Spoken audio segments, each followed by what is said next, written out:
narra-nos um momento em que Hoje nós Jesus vamos é falar levado... sobre Lucas capítulo 19, do verso 28 ao verso de número 43. O título fala a entrada triunfal de Jesus em Jerusalém. Glória a Deus. Todos encontraram?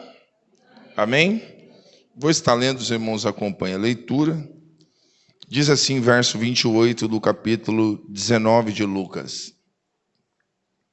E dito isso, ia caminhando adiante, subindo para Jerusalém.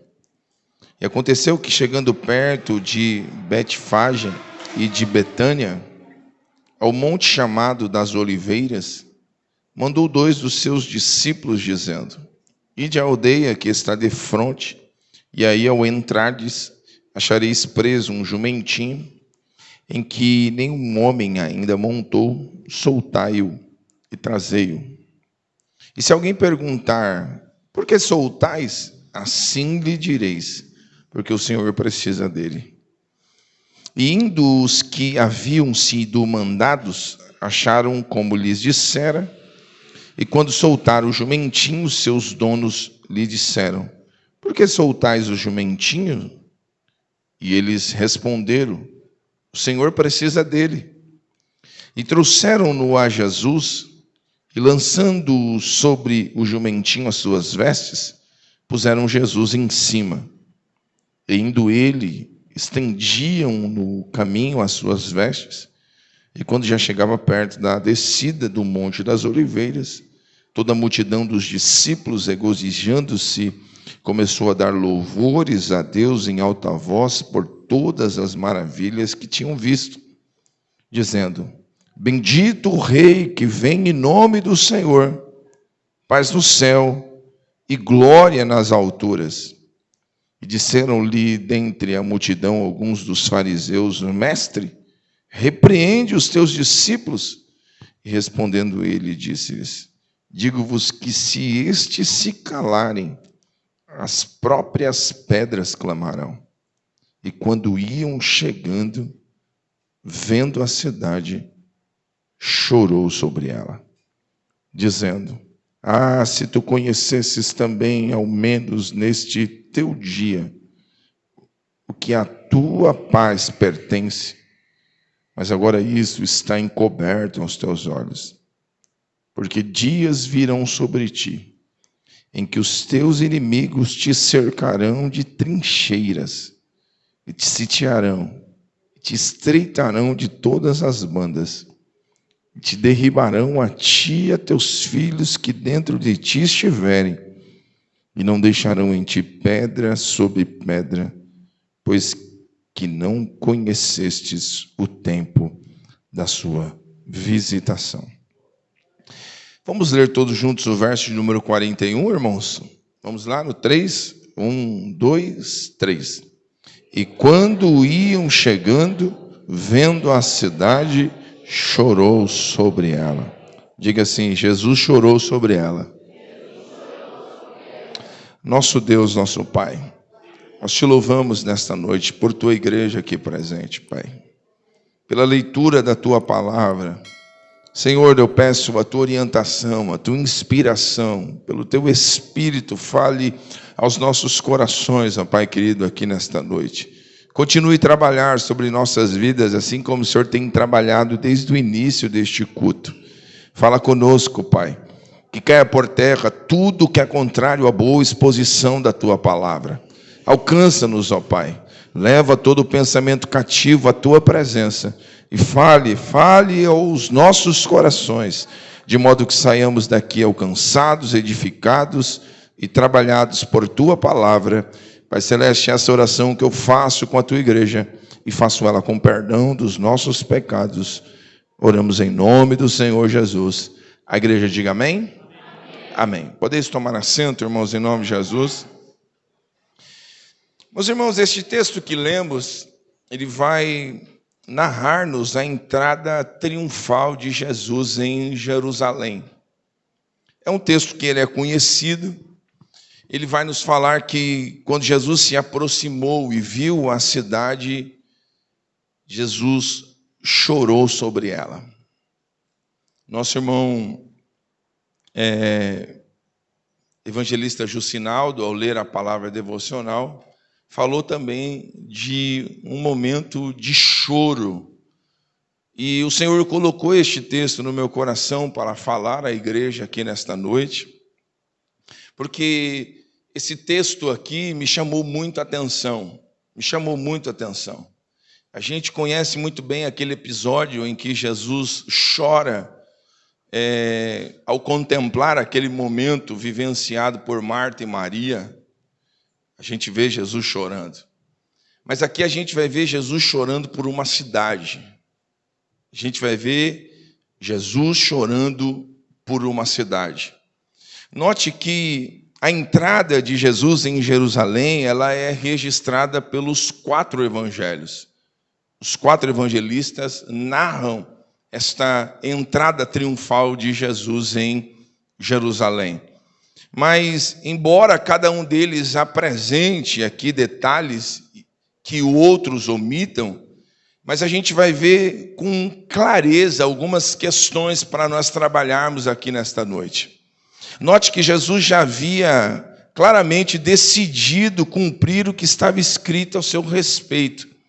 Você vai ver isso em Zacarias capítulo 9, eu leio aqui aos irmãos, versículo 9 e 10 do capítulo 9 de Zacarias, diz assim: assim, alegre-se muito, cidade de Sião, exulte Jerusalém, eis que o seu rei vem a você, justo e vitorioso, humilde e montado num jumento, um jumentinho, cria de jumenta.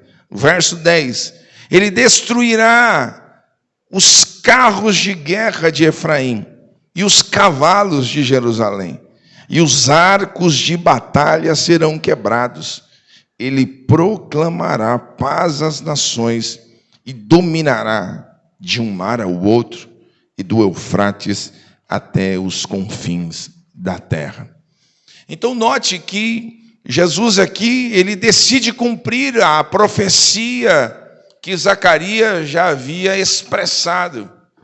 E aí a gente vai ver este texto e este acontecimento aqui lido, acompanhado pelos irmãos, tem indícios de ter sido pré-arranjado, orquestrado.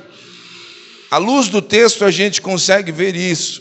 Por quê? Porque provavelmente Jesus já havia estado naquele local, já havia visitado aquele lugar anteriormente. E por que eu digo isso?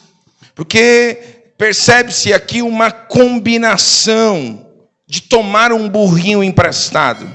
Está este animal aqui emprestado.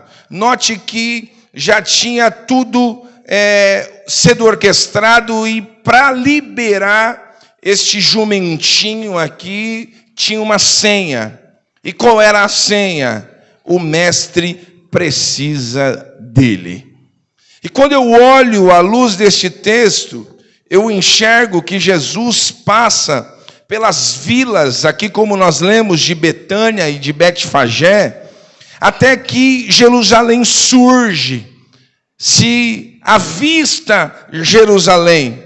E o volume dos gritos que a princípio é Jesus montando naquela jumentinha, e o texto que nós lemos vai narrar-nos este episódio aonde eles começam a gritar e a clamar, dizendo: bendito o Rei que vem em nome do Senhor, paz no céu e glória nas alturas. Está tudo orquestrado, tudo preparado. Mas quando Jesus chega, avista esta cidade, note que algo acontece aqui, porque o volume dos gritos e do clamor da multidão vai diminuindo. Vai de forma pausada, vai sendo abaixado o volume daqueles que diziam: bendito aquele que vem em nome do Senhor. E o que acontece agora? Para espanto e constrangimento de todos, essa entrada de Jesus é marcada por 3 grandes momentos. E é sobre eles que eu quero falar o coração dos irmãos aqui nesta noite. Primeiro momento que marca a entrada de Jesus é que Jesus se desfazia em lágrimas. Repita esta frase comigo. Jesus, toda a igreja, Jesus se desfazia em lágrimas. Irmãos, quando eu meditava nesse texto, agora à tarde, antes de me preparar a vir ao culto, o Senhor ministrava fortemente isso ao meu coração. Note que está tudo preparado. Jesus monta na jumentinha. Ele vai entrando, passa pelas aldeias e vai avistar Jerusalém. E aqui ele entra com todos aqueles discípulos gritando: bendito aquele que vem em nome do Senhor. E ele continua dizendo aqui: paz no céu e glória nas alturas. E enquanto este momento de ovacionação acontece, algo aqui de repente começa a acontecer. E o que é? Jesus começa a chorar. O sentimento aqui é expresso. Jesus chora, Jesus se desfaz em lágrimas. Verso 41 nos diz isso: e quando iam chegando e vendo a cidade, Jesus chorou sobre ela. Ele chora, e este choro, ele tem uma motivação. Por que Jesus chora? Note que em meio a soluços, Jesus profere um lamento profético. Ele vai liberar uma palavra profética no verso 42, e ele diz assim: se tu conhecesses também, ao menos neste teu dia, o que a tua paz pertence, mas agora isso está encoberto aos teus olhos. Eles não conseguem enxergar, contemplar o que está diante dos olhos deles. E então acontece algo aqui, verso 43, o Senhor começa a dizer: porque dias virão sobre ti em que os teus inimigos te cercarão de trincheiras e te sitiarão e te estreitarão de todas as bandas. Começa uma mensagem profética aqui sobre um lamento profético, sobre algo que vai acontecer. E Jesus sabe que o que está a vir a acontecer não é benéfico à cidade. Sabe, ele sabe que o que está prestes a acontecer não é conforme ele gostaria que assim fosse feito. E por isso Jesus se derrama, se desfaz em lágrimas. Sabe, quando eu meditava neste texto, esse texto me fez entender que o choro de Jesus é porque ele está predizendo a destruição desta cidade. Ele está predizendo que ela seria destruída por não ter reconhecido o tempo da visitação de Deus. E eu orando a Deus, ministrando, rascunhando aqui o que dizer aos irmãos nesta noite, eu senti o Senhor falando isso ao meu coração, que a gente esteja atento ao tempo da visitação de Deus à sua igreja. Sabe, a igreja é feita de tempos, a igreja é feita de momentos, mas quantas vezes as pessoas não entendem o tempo da visitação de Deus? É uma espécie de um momento específico. Às vezes o culto parece que está um culto normal, é um culto corriqueiro, talvez mais um culto, mais uma reunião em que nós nos reunimos para adorar a Deus, mas de repente a gente é surpreendido por uma visitação sobrenatural de Deus através do seu Santo Espírito visitando a sua igreja. Mas Jesus, prevendo o acontecimento, o que aconteceria após a sua visitação e a não compreensão daquele momento, ele chora. Ele se desfaz em lágrimas. por ver um povo que não entende a visitação de Deus, que não entende o seu momento.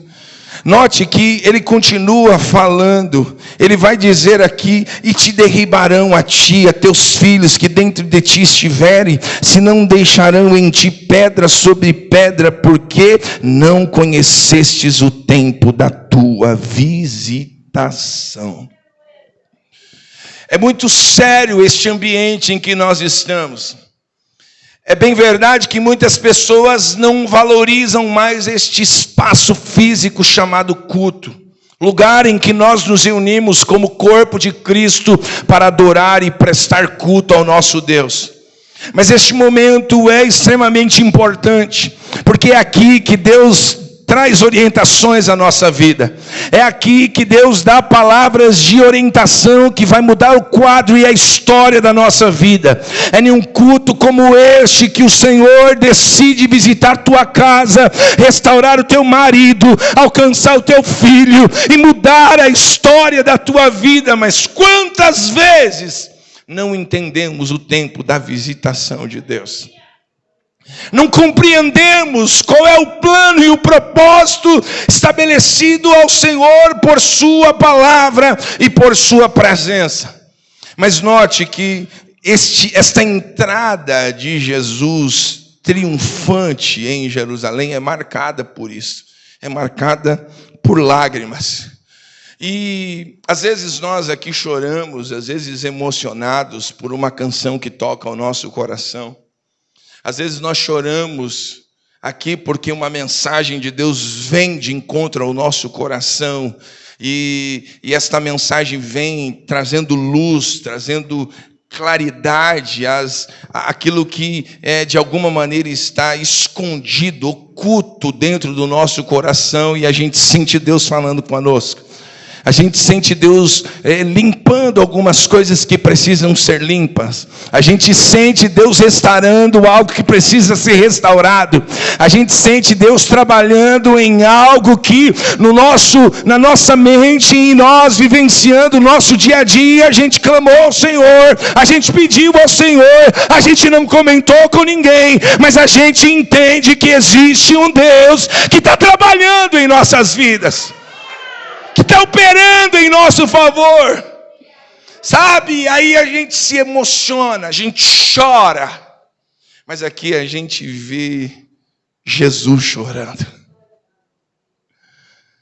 sabe? A gente vê o choro de Jesus, e o choro de Jesus não é um choro de emoção como muitos de nós. É um choro que ele entende o que está a acontecer, ele sabe do porvir, ele sabe o que aconteceria naquela cidade, e por isso Jesus chora, se desfaz em lágrimas. Outro grande momento que é marcado aqui na entrada de Jesus em Jerusalém é que ele nos mostra uma realidade solene. E qual é esta realidade? Que o Deus que julga é o Deus que chora. O Deus que julga é o Deus que chora. Sabe, o Deus que está sentenciando aquela cidade é o mesmo Deus que chora. Sabe, é o mesmo Deus que entende que a justiça precisa ser estabelecida. Sabe que a coisa certa precisa ser feita. E ele mesmo assim, este Deus que julga é o mesmo Deus que chora. Sabe, aqui surge uma mensagem de alerta: não se engane, com Deus não se brinca, com Deus ninguém zomba. Não brinque. É sério este negócio de ser cristão, de servir a Deus, de servir ao Senhor. A carta aos Hebreus nos diz, capítulo 11, nos fala acerca dos heróis da fé e fala de homens que foram cerrados vivos, que esta terra não era dignos de recebê-los. Muitas pessoas morreram, padeceram, sofreram, para que nós estivéssemos aqui hoje, podendo levantar as mãos aos céus, adorar ao Senhor e pertencer ao corpo de Cristo.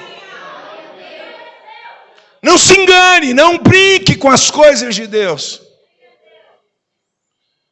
A gente vive dias em que as pessoas vivem dizendo, eu sou de Deus. Mas ele é de Deus e no outro dia ele é do forrobodó. O famoso, o cantor agora é crente. E depois está pousando na revista de mulher pelada. É isso que a gente está vendo no tempo presente em que nós estamos vivendo. Guarda os teus pés antes de entrares na casa do Senhor.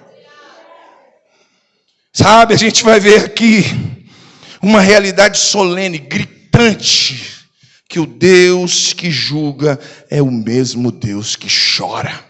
Tem sentença. Mas note que o Senhor não tem prazer na morte do ímpio. Não tem. Ele não tem prazer na morte daqueles que optaram em não receber Jesus, não entender, não conhecer o tempo da visitação de Deus. Porque tem gente assim hoje. Deixa. Hoje eu não quero Jesus não. Vou aproveitar um pouco a vida. Amanhã eu entrego minha vida para Jesus. Amanhã eu faço. Quem diz que o amanhã você verá? O amanhã não pertence a nós. O amanhã é algo inexistente. Quem garante que amanhã nós vamos estar acordados e vivos? O amanhã não existe. Para mim, para você, não existe. E a gente sofre muitas vezes por algo que é inexistente. Mas note a importância de lançarmos toda a nossa ansiedade nas mãos do Senhor, porque até o dia de hoje Ele tem cuidado de cada um de nós. E eu trago a atenção aos irmãos, assim como Deus ministrou ao meu coração, é para a gente viver o hoje para Deus. É agora, o momento é hoje, o momento é já, é agora. Porque talvez é agora a visitação de Deus na tua casa. É agora a visitação de Deus no teu ministério. É agora que Deus vai levantar o teu marido. É agora que Deus vai salvar o teu filho. É agora, irmão. Só que a gente está inserido numa sociedade que fica protelando, empurrando as coisas com a barriga. Deixa amanhã eu faço. Depois eu resolvo essa questão. A gente vê aqui um momento de extrema seriedade. Não se engane. Porque o mesmo Deus que está chorando aqui é o mesmo Deus que está julgando esta cidade. E olha a sentença proferida. Eu li, mas eu leio novamente. Porque dias virão sobre ti, em que os teus inimigos te cercarão de trincheiras, te sitiarão, te estreitarão de todas as bandas, e te derribarão a ti e a teus filhos, que dentro de ti estiverem, e não deixarão em ti pedra sobre pedra, pois que não conhecestes o tempo da tua visitação. Não discerniram. Você consegue entender que esse ambiente que a gente está aqui é um ambiente de discernimento?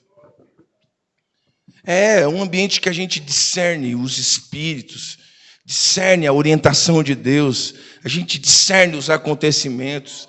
Alguém está cantando aqui e de repente Deus está trazendo uma revelação ao nosso coração. A palavra está sendo pregada e como a palavra é viva e eficaz, é mais penetrante do que qualquer espada de 2 gumes, ela é apta para discernir as intenções do pensamento e do coração. O Senhor sabe o que passa por sua mente agora, enquanto eu prego, enquanto vos falo esta palavra. Então não se engane. Chacoalha o irmão com todo respeito e carinho, diz para o irmão, não se engane com o evangelho, irmão. Não se engane. Não se engane. É sério esse negócio. É sério, é muito sério esse negócio de ser cristão, de servir ao Senhor. Nós ainda gozamos de muita liberdade no país em que nós estamos inseridos. Mas olha os horizontes. Tente enxergar um pouquinho à frente. Eu penso que a igreja enfrentará muitas dificuldades ainda. Eu penso que haverá momentos em que a figueira será chacoalhada. Mas aqueles que confiam no Senhor serão como os montes de Sião, que não se abalam, mas permanecem firmes para sempre. Tempo favorável, glória a Deus. Desfavorável, glória a Deus. Com cura, glória a Deus. Sem cura, glória a Deus. Com dinheiro, glória a Deus. Sem dinheiro, glória a Deus do mesmo jeito. É assim que nós devemos servir ao Senhor. Esse povo não entendeu, não discerniu o que estava acontecendo. Então, esta entrada de Jesus é marcada por estes momentos. Deus se desfaz em lágrimas, mostra uma realidade solene que o Deus que julga também é o Deus que chora. Então, nos faz entender que a gente não pode se enganar, porque enquanto Jesus está chorando, Jesus também está julgando. Está julgando. E ele julga com equidade. Está cheio de amor o julgamento. Mas a balança do Senhor, ela não é enganosa. Não é enganosa. Terceiro grande momento aqui é que quando o juízo cai sobre alguém, Jesus disse que seria assim. São os olhos de Deus estarão cheios de lágrimas. É diferente de nós. Às vezes, quando a gente vê o julgamento de Deus em algumas pessoas, a gente às vezes tem um lado meio que, não meio cristão, né? Que a gente fala, tá vendo, teria que ser assim mesmo. Ele brincou, ele fez isso, ele fez aquilo. Ah, ele merecia isso, ele merecia aquilo. Parece que está meio impregnado isso na nossa vida. Mas o julgamento de Jesus aqui é um juízo caindo sobre alguém e nos mostrando que os olhos de Deus sempre estarão cheios de lágrimas. É gente morrendo agora, sem Deus, sem Jesus, sem conhecer a palavra, sem dar ouvido à palavra, e os olhos de Deus cheios de lágrimas. Sabe, isso aqui está aqui de forma explícita para todos nós vermos. Tem um julgamento de Deus, tem sentenças de Deus, mas está cheio de lágrimas. Sabe, eu não queria que fosse assim. Para você entender, eu vou falar uma linguagem que você não queria que fosse assim, mas será assim. Eu não gostaria que fosse desse jeito, mas vai ser desse jeito, por causa das suas ações, por causa das suas atitudes, por causa do seu modo de enxergar e de contemplar a grandeza deste Deus. A entrada de Jesus é marcada com esses grandes momentos. Sabe, Jesus chorando, Jesus mostrando uma realidade que o mesmo Deus que chora é o Deus que julga, sabe, fazendo-nos entender que enquanto o juízo de Deus está caindo sobre alguém, os olhos de Deus sempre estarão cheios de lágrimas. O juízo está vindo. É uma mensagem que Jesus profere em meio a prantos. É como se Jesus não quisesse declarar aquilo sobre Jerusalém, mas é justiça, é juízo e vem da parte de Deus. Sabe, talvez você saia daqui nesta noite e não glorifique a Deus com a intenção que você veio ao culto aqui para glorificar ao Senhor. Mas que você saia daqui alcançado pelo Senhor e por sua palavra, aonde homem, mulher, ninguém é capaz de chegar e falar e ministrar ao seu coração. Sabe, que a gente saia daqui nesta noite mais crente, Que a gente saia daqui disposto a servir ao Senhor melhor. Que o nosso louvor seja o melhor louvor, a melhor adoração. O nosso serviço seja o melhor serviço, seja a melhor prestação de culto ao Senhor. Não dá para ficar, como diz, nas coxas, meia boca. Não, irmão. Não. Quando você quer a bênção de Deus, você quer meia boca? Quer? Ninguém quer. A gente quer ser abençoado, sabe? A gente quer que Deus nos visite. A gente quer que Deus nos restaure. A gente quer que Deus se manifeste em nossas vidas. A gente quer sempre o melhor de Deus. E por que que Deus nunca recebe o nosso melhor? Por quê? Por que que nunca é o melhor tempo? Por que que nunca é a melhor disposição? Por que que nunca é o melhor desprendimento? Por quê? Por quê? Por que não entendemos o tempo da visitação do Senhor? Por que não entendemos que talvez o momento que nós estamos inseridos como igreja, Deus levantará mulheres de Deus, levantará profetas para esta geração, levantará homens e mulheres que servirão ao Senhor e que serão boca de Deus, instrumento de Deus para uma nação que tem virado as costas para o Senhor. Porque a gente está falando aqui, irmãos, que amanhã estarão fazendo uso desta palavra, estarão nas idas e vindas, nos pontos, nas padarias, nos supermercados, nos relacionamentos profissionais, sendo instrumento de Deus para alguém. Mas como? Se nós não entendermos o tempo da visitação de Deus. A igreja, ao longo da história, ela passa por vários tempos, tempos adversos, mas também tempos de restauração, tempos difíceis, mas tempo em que Deus levanta uma igreja fervorosa, genuína e adoradora, sabe, desprendida, porque não se engane, o juízo de Deus virá sobre esta terra, virá sobre esta terra. Toda língua confessará, todo joelho se dobrará e confessará que Ele é o Senhor. Esta é a mensagem de Deus aos nossos corações aqui nesta noite. Nós estamos próximo a uma virada de ano. Temos aí por volta de 2 semanas para um novo ano. E um novo ano sempre vem repleto de muitas coisas. A gente fala, ano que vem eu quero fazer isto. Ano que vem eu quero servir melhor. Ano que vem eu quero emagrecer. Ano que vem eu quero fazer exercício. Ó Deus falando, fala Deus. Mas saia daqui hoje, nesta noite, decidido a fazer o teu melhor para o Senhor. Fala, Senhor, eu quero viver o evangelho pleno e puro.